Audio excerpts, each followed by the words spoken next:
তুমি তোমার নিজের ভালো মন্দ সবকিছু বোঝো। যেমন তোমার হাজবেন্ডের মনে করো যদি 1 সপ্তাহ এমনি না থাকে, 1 সপ্তাহ যদি তুমি ওর সাথে কথা না বলো, তোমার খুব খারাপ লাগবে না? একে খুব কষ্ট পাবা না তুমি? পাবা না? তো ওই 1 সপ্তাহ যদি আমার সাথে একটু ন্যূনতম তুমি ভালো মন্দ হলো কথা বলো, কিছুটা হইলেও তোমার দুঃখ কষ্ট দূর হবে না? হবে না?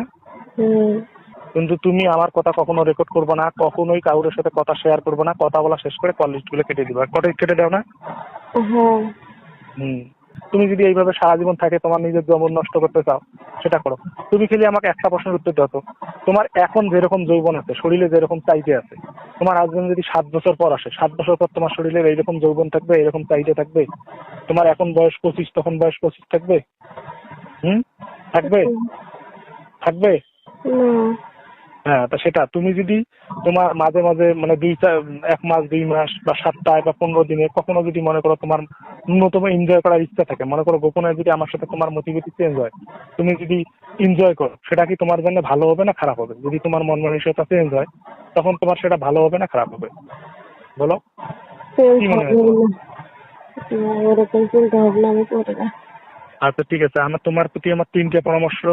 একটা আছে, যেভাবে কষ্ট হোক যেটা হোক খাওয়া দাওয়াটা ভালো করে করো, রূপচর্চাটা ঠিক মতো করো, আর নিজের নিয়ে ভাবো, বুঝছো?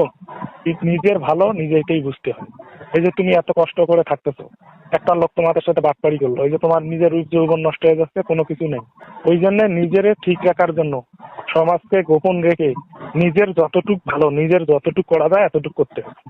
তোমার যৌবন নষ্ট হইলেও কারো কিছু যায় আসে না, তুমি মারা গেলেও কিছু যায় আসে না, তুমি বুড়ি হলেও কিছু যায় আসে না। তুমি যদি কখনো মনে করো যে না ভাইয়ের সাথে আমি সময় কাটাইতে পারো, যদি মনে করো ভাইয়ের সাথে কথা বলি শুধু বলতে পারো, যদি মনে করো যে না ভাইয়ের সাথে এমনিতেই পাশে নিয়ে হালকা মেসেজিং বা এটার মধ্যে রাখি থাকতে পারো। আমি কি কথা ক্লিয়ার বোঝাইতে পেরেছি? এই জন্য তুমি যদি এখন মনে করো যে আমি আমার স্বামীকে মানে ধোঁকা দিচ্ছি বা স্বামীর সাথে আমি ইয়ে করতেছি, এটা আলাদা বিষয়, কারণ তুমি তখন বাধ্য, তুমি চাইলেও তোমার স্বামীর তুমি কাজে পাবো না। এই জন্য একটা তোমার স্বামী কাছে থেকে যদি তুমি কিছু লুচ্ছামি করো, সেটা একটা আলাদা কথা। আমি কি কথাটা তোমার ক্লিয়ার বোঝাইতে পেরেছি?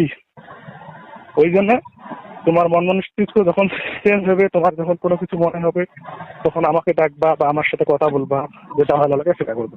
কিন্তু কখনো মন খারাপ করে থাকবা না, কখনো রূপচর্চা না করে থাকবা না, কখনো নিজেকে কষ্ট দিবে না। আমি কথাটা বোঝাইতে পেরেছি? তা ঠিক আছে, আজকে আর কথা বলার সুযোগ হবে না, কালকে আমি